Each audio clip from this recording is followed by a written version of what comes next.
আমি আইনমন্ত্রী হয়ে আমি এখন কিন্তু নিজে ঠকে গেছি।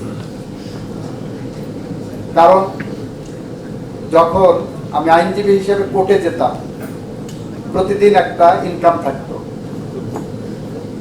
প্রতিদিন কিছু না হলেও বাজারের টাকাটা খরচ হতো।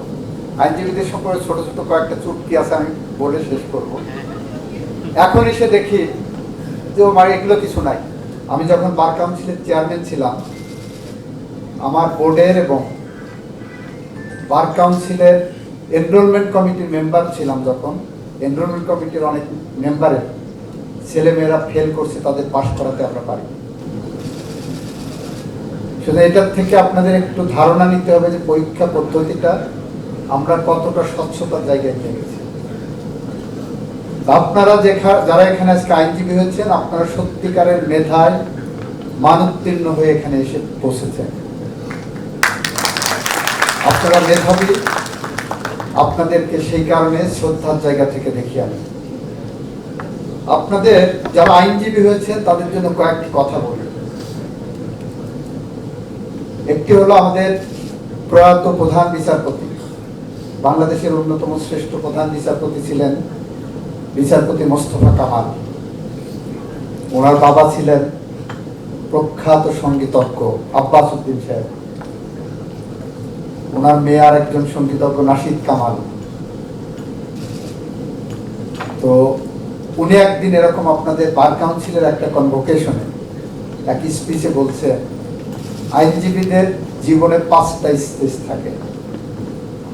একজন আইনজীবী আপনারা যারা আজকে হয়েছেন, সনদ পেয়েছেন, আপনাদের জীবনে 5টা স্টেজ আসবে। ফার্স্ট স্টেজ হলো নো ওয়ার্ক নো পে। সারাদিন আপনি ঘুরে বেড়াবেন, আপনার সিনিয়র আপনাকে কোনো কাজ দেবে না, আপনি সন্ধ্যা বা বাসায় চলে আসবেন। এটা হলো no work no pay stage. Second stage হলো সিনিয়র কয়েকটা কাজ দেবে, সাম ওয়ার্ক নো পে। কিছু কাজ দেবে কিন্তু আপনাকে টাকা দেবে না। আপনার সাথে সামনে বসে সিনিয়র দুপুরে লাঞ্চ করবে, আপনাকে বলবে না যে লাঞ্চে ভাগটা খাও, এটাও বলবে না। This is the second stage. Third stage হলো সাম ওয়ার্ক সাম পে। ওখানে কিছু কাজ পাবেন, কিছু টাকাও পাবেন। ফোর্থ স্টেজ হলো মোর ওয়ার্ক মোর পে। কাজও আসবে, টাকাও আসবে। অ্যান্ড ফিফথ স্টেজ হলো নো ওয়ার্ক মোর পে। আপনার কাজ করতে হবে না, আপনি বসে থাকবেন, টাকা কোন দিক দিয়ে আপনার পকেটে চলে আসবে। And this is the real. এটা মোস্তফা কামাল সাহেব বলেছিলেন, আমরা তখন ভাবছি কাজ না করে মানুষ কেমনে টাকা পায়। এখন সেটা বুঝি কাজ না করে কিভাবে টাকা পায়। একজন আইনজীবীর জীবনে বাইরের থেকে মনে হয় অনেক সময় থাকবে। আমি বিয়ের সময় আমার বউকে বলেছিলাম, বিয়ের আগে আমার ওয়াইফ তখন ওয়াইফ হয়নি, আমার তৎকালীন সিনিয়র, উনি পরবর্তীতে বিচারপতি হয়েছিলেন, ওনার ওয়াইফের সাথে দেখা করতে গেছেন। ভাবি ওনাকে ডিসকারেজ করছে বিয়ে করতে, লয়ারকে বলেছে উকিলকে বিয়ে করছো, সময় টময় কিন্তু পাবা না। তো আমার ওয়াইফ উঠবি ওয়াইফ এসে খুব ডিমোরালাইজ, যে ভাবি এরকম বললো, আমি তোমার সাথে মজা করছে। আমার তো নিজের প্রফেশন, কোন রকম সরকারের কাছে দায়বদ্ধতা নাই, যখন ইচ্ছা সময় দিতে পারবো। তো বিয়ের পর বুঝলাম, যখন সিনিয়রের সাথে কাজ করা শুরু করছি, সকাল 7টায় বাসার থেকে বের হই, বউয়ের কাছ থেকে 100 টাকা নিয়ে বের হই, রাত 10টার সময় বাসায় ফিরি, 11টার সময় বাসায় ফিরি, আবার পরের দিন 100 টাকা নিয়ে বের হতে হবে। কোনো সময় নাই।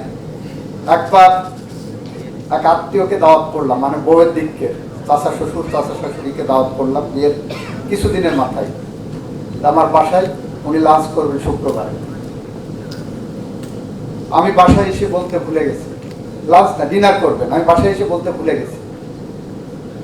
আমি চেম্বারে ঢুকে গেছি, কাজ করছি। রাত 9:30টার সময় বাসার থেকে ফোন আসছে যে আমি কি কাউকে দাওয়াত করেছি বাসায় ডিনার খাওয়া? আমি বললাম না। তো বলে যে এরকম চাচা চাচি আসছেন, ওদেরকে নাকি ওনাদেরকে ডিনারে দাওয়াত করছেন, তো ভুলে গেছি। তো ভাগ্যেশ ঢাকা শহরে বলে কথা, রেস্টুরেন্টে নিয়ে যেয়ে রাত্রে খাওয়া দাওয়া বিদায় করলাম। এমন অনেক সন্ধ্যা গেছে যে আমাদের দুইজনের বিয়েতে যাওয়ার কথা, কারণ অনুষ্ঠানে যাওয়ার কথা। বিবি সেজে গুজে বসে আছে, আমার সময় নাই। রাত 10টা পর্যন্ত বসে থেকে লাস্টে ড্রেস আবার স্বাভাবিক করে মুখ গোমড়া করে বসে আছে। এইটা হলো একজন লয়ারের লাইফ। আপনি যদি টাকার পিছনে ছুটেন, then you are finished. আপনি যদি পেশার পিছনে ছুটেন, then you are completed as a lawyer. আপনি এখন ফিনিশড হতে চান না লয়ার হিসেবে নিজেকে পরিপূর্ণ করতে চান, দ্যাটস ইওর চয়েস। আপনি দুর্নীতির পথ ধরবেন, শর্টকাটে বড়লোক হওয়ার চেষ্টা করবেন, নাকি আপনি আইনজীবী হওয়ার চেষ্টা করবেন, সেটা আপনাকে সিদ্ধান্ত নিতে হবে। যদি আপনি সেই সিদ্ধান্ত নিতে পারেন, এই বাংলাদেশকে আপনি লিড করতে পারবেন। আমি আইনমন্ত্রী হয়ে আমি এখন কিন্তু নিজে ঠকে গেছি। কারণ যখন আমি আইনজীবী হিসেবে কোর্টে যেতাম, প্রতিদিন একটা ইনকাম থাকতো, প্রতিদিন কিছু না হলেও বাজারের টাকাটা খরচ হতো। আইনজীবীদের সম্পর্কে ছোট ছোট কয়েকটা চুটকি আছে, আমি বলে শেষ করব। এখন এসে দেখি যে এগুলো কিছু নাই। সারাদিন ভূতের মতো খাটছি, সারা মাস খাটছি, মাস গেলে কিছু বেতন পাচ্ছি। আইনজীবীদের কিন্তু আপনার কাজ করবেন, মক্কেল আপনাকে ঠিক আপনার ন্যায্য হিস্সাটা দেবে। আরেকটা জিনিস মনে রাখবেন, আপনি যখন লয়ার হবেন, ক্লায়েন্ট ইজ এ ক্লায়েন্ট। এই যে এখানে মুজিব ভাই বসে আছেন, এই যে এখানে ভাইস চ্যান্সেলর বসে আছেন, আপনার এই বিশ্ববিদ্যালয়ে কিন্তু আমার ক্লায়েন্ট ছিল। এই বিশ্ববিদ্যালয়ের অ্যাকাউন্ট ফ্রিজ হয়েছিল একবার, আমি সেই অ্যাকাউন্ট ফ্রিজিং এ লয়ার ছিলাম, আমি সেটাকে মুক্ত করেছি। এই বিশ্ববিদ্যালয়ে কখনো আসি না। মক্কেলের কাছে কখনো আপনি নিজে ছুটে যাবেন না, মক্কেল আপনার কাছে আসবে, because this is your profession. ক্লায়েন্টে যখন ছুটে যাবেন, আমার সিনিয়র ছিলেন ব্যারিস্টার সৈয়দ ইশতিয়াক আহমেদ, বাংলাদেশের খুব প্রখ্যাত আইনজীবী ছিলেন। ওনার সন্তান ছিলেন ইমিডিয়েট পাস্ট চিফ জাস্টিস। উনি বলতেন, বাবা মক্কেলকে কখনো বন্ধু বানাবা না। যে মুহূর্তে মক্কেল তোমার বন্ধু হয়ে যাবে, মক্কেল তোমার ফিস কম দেবে। And this is the reality, I am telling you. আপনার এই জায়গাটা একটু খেয়াল রাখবেন। আপনারা দেখবেন, মামলা যখন করতে যাবেন ক্লায়েন্টের পক্ষে, আদালতে যখন দাঁড়াবেন, তখন আপনি 10টা মামলা যদি টাকার বিনিময়ে করেন, আপনার অন্তত 2টা মামলা আপনি ফ্রি করার চেষ্টা করবেন, লিগ্যাল এইড দেওয়ার চেষ্টা করবেন। এটা আপনার প্রফেশনের জাকাত।